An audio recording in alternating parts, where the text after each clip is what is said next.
나눗셈에 관련하여서 그 계산의 원리를 살펴보도록 할게요. 먼저 몇십 나누기 몇 그 첫 번째 내용입니다. 내림이 없는 몇십 나누기 몇 60 나누기 3을 예를 들어보도록 할게요. 그러면 이 60 나누기 3이라고 하는 건 60을 똑같이 세 묶음으로 나눴을 때 한 묶음의 수가 얼마일까? 라고 묻고 있는 거예요. 그래서 신모형 6개를 준비했어요. 이게 60이죠. 세 묶음으로 똑같이 나누면 한 묶음의 신모형은 2개씩 들어가요. 따라서 신모형 6개를 세 묶음으로 나누면 한 묶음의 신모형이 2개씩 들어간다. 그런데 이때 6이라고 하는 건 신모형 6개, 즉 60을 나타내고 2는 신모형 2개, 즉 20을 나타내 주는 거잖아요. 따라서 6 나누기 3은 2와 같습니다. 60 나누기 3은 20과 같습니다. 라고 할 수 있어요. 그럼 여기에는 어떤 관계가 있을까요? 나누는 수가 같을 때 나누어지는 수가 10배가 되면 그 목도 10배가 된다. 이렇게 그 관계를 생각해 볼 수 있겠죠? 나눗셈식을 세로로 쓰는 방법도 확인합시다. 60 나누기 3은 20과 같습니다. 60은 나누어지는 수, 3은 나누는 수, 20을 목이라고 하잖아요. 그러면 나누어지는 수는 이 기호의 아래쪽에, 나누는 수는 이 기호의 왼쪽에, 그 몫은 기호의 위쪽에 써서 60 나누기 3은 20과 같다라고 표현해 주면 되겠습니다. 주의할 것이 있어요. 나눗셈식을 세로로 쓸 때에는요. 각 자리에 맞춰서 그 몫을 써야 돼요. 60 나누기 3의 목 2 아니고 20이죠. 몫의 10의 자리에는 2를, 1의 자리에는 0을 써서 이와 같이 표현해 주어야 한답니다. 즉 60을 세 묶음으로 나누면 한 묶음에 20씩 들어간다. 3과 20의 곱이 60 빼니까 0이 되는구나. 바로 이런 뜻이랍니다. 확인해 봅시다. 80 나누기 4는 20과 같다. 나눗셈식을 세로로 써볼까요? 이렇게 80 나누기 4는 20과 같다. 기호의 아래쪽에 나누어지는 수를, 그리고 그 왼쪽에 나누는 수를 위쪽에 몫을 써서 표현해 주면 되겠네요. 문제를 통해 다시 한번 확인해 볼 것이 있어요. 네모안에 알맞은 수를 써 넣으세요. 9 나누기 3의 몫은 3이죠. 그렇다면 90 나누기 3의 몫은 30이에요. 이건 나누는 수가 같을 때 나누어지는 수가 10배 되면 그 목도 10배가 되는 관계가 있다라는 걸 활용해 주면 된답니다. 이어서 두 번째 원리를 볼게요. 몇십 나누기 몇 두 번째 내용인데요. 내림이 있는 몇십 나누기 몇을 확인해 봐요. 예를 들어 60 나누기 5를 이해해 볼까요? 신모형 6개를요. 5묶음으로 똑같이 나눠줄 때 한 묶음의 수는 얼마일까? 그럼 한 묶음에 신모형이 1개씩 들어가죠. 그런데 이렇게 하면 신모형 1개가 남잖아요. 이걸 똑같이 5묶음으로 나누기 위해서 신모형 1개를 1모형 10개로 바꿔주는 거예요. 그럼 한 묶음에 1모형은 2개씩 들어가겠네요. 이처럼 신모형 1개를 1모형 10개로 바꾼다. 이걸 우리가 나눗셈에서 바로 내림이 있는 경우라고 표현을 한답니다. 따라서 60 나누기 5는 12와 같습니다. 라고 표현해 볼 수 있어요. 그럼 60 나누기 5를 어떻게 계산할 수 있을까? 60 나누기 5 이와 같이 표현을 해보는 거예요. 그래서 10의 자리부터 6을 5로 나누면 1, 즉 6 안에 5가 한 번 들어간다. 그럼 5가 한 번이면 5와 1의 곱 5, 즉 6 중에 5만큼을 나눠줬다. 즉 신모형 6개 중에 5개만큼을 나눠준 것이다 라는 뜻이에요. 그럼 빼면 1, 신모형 1개가 남는데 이제 이 신모형 1개는 1모형 10개라고 생각을 합니다. 그러니까 결국 60에서 얘는 50을 빼니까 10이 남는데 이때 10은 1모형 10개를 의미한다. 그럼 10을 다시 5로 나누니까 2가 되고요. 5와 2의 곱이 10, 그럼 10 중에 10을 다 나눠줬다. 빼봐라. 남는 게 없습니다. 이렇게 0이 되는 거죠. 그래서 이런 계산을 할 때는 10의 자리, 1의 자리 순서로 나눠주면 되는 거예요. 맞았는지 확인해 볼까요? 60 나누기 5는 12와 같다. 이때 요 나누는 수하고요. 몫을 곱해주세요. 나누어지는 수가 되어야 해요. 그래야 이 계산이 맞았다라고 할 수 있어요. 5 곱하기 12가 60이죠. 그러니 이 계산이 맞았습니다. 라고 할 수 있답니다. 보충하여서 몫은 곱셈을 이용하여 10의 자리부터 구하는 거예요. 그러니까 6을 5로 나눈다. 5가 한 번 들어갑니다. 5일은 5. 그런데 이때 1이 실제로 10을 뜻하기 때문에 5와 10을 곱해서 50. 여기는 보면 0을 지금 생략했을 뿐 실제로 50을 나타내주고 있다라는 거예요. 빼면 10, 이걸 5로 나누면 2. 5와 2의 곱이 10이니까 빼면 0이 되는구나. 이렇게 그 몫은 10의 자리부터 구해주면 되겠습니다. 나눗셈을 하고 난 다음에는 그 계산이 맞는지 꼭 한번 확인을 해보도록 하세요. 그러면 이런 문제를 볼까요?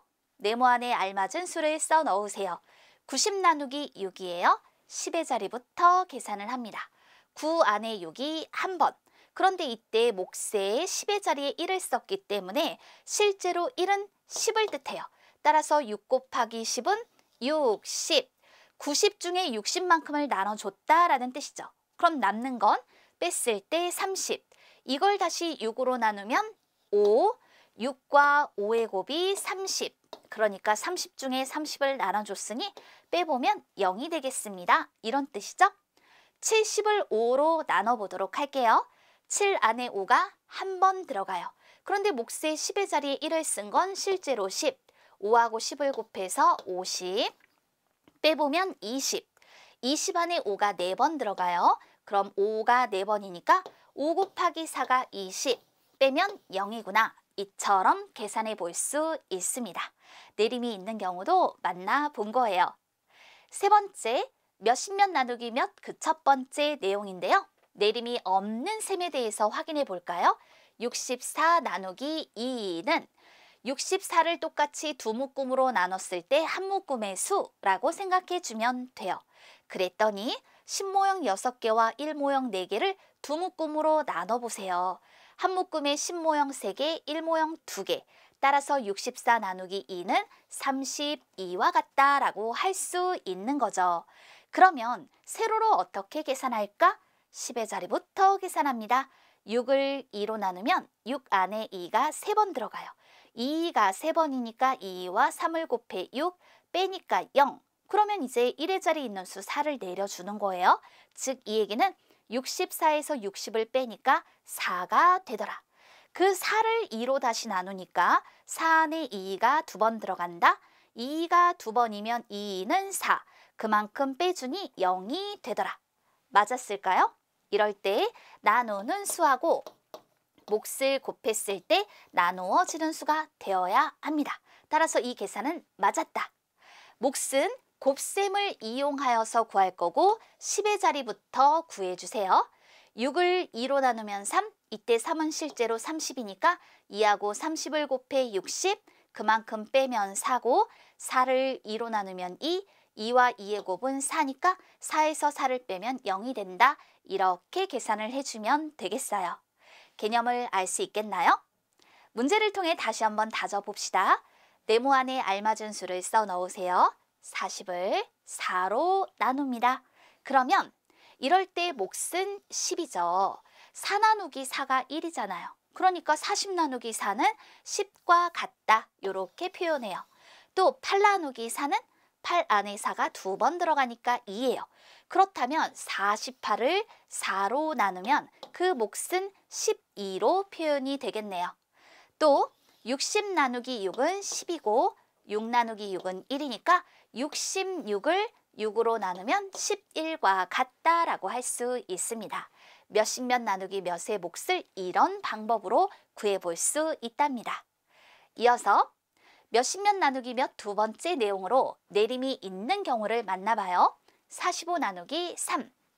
10의 자리부터 계산을 할 거고요. 이때 남은 수는 내림하여 1의 자리 수와 함께 계산해 주도록 할게요. 45를 3으로 나눈다. 4 안에 3이 한 번 들어가죠? 3이 한 번이면 3일은 3, 빼니까 1. 그럼 이 남은 수는 내림을 한다. 즉 10모형 1개를 1모형 10개로 생각한다. 그리고 1의 자리 수 5를 내려서 15 이렇게 함께 계산을 해주는 거예요. 그럼 15를 3으로 나누면 5, 3과 5의 곱은 15 빼니까 0이 되더라. 맞았을까요? 이럴 때 나누는 수하고 그 몫을 곱해보세요. 나누어지는 수가 됩니다. 따라서 계산이 맞았다라고 할 수 있는 것이죠. 나눗셈과 곱셈의 관계를 확인할게요. 나눗셈은 곱셈으로, 곱셈은 나눗셈으로 나타낼 수 있어요. 즉 64 나누기 2는 32와 같다. 이 나눗셈식에서 곱셈식 2개를 만들어낼 수 있죠. 2 곱하기 32는 64와 같다. 32 곱하기 2는 64와 같다. 또 7 곱하기 12는 84와 같다라는 곱셈식에서 나눗셈식 2개를 만들어낼 수 있어서 84를 7로 나누면 12와 같고 84를 12로 나누면 7과 같더라. 나눗셈과 곱셈의 관계까지 확인해 두자고요. 문제를 통해 다시 한번 다져봅니다. 95 나누기 5예요. 네모 안에 알맞은 수를 써넣어 볼게요. 9를 5로 나누면 1. 그런데 1은 실제로 10을 뜻하죠.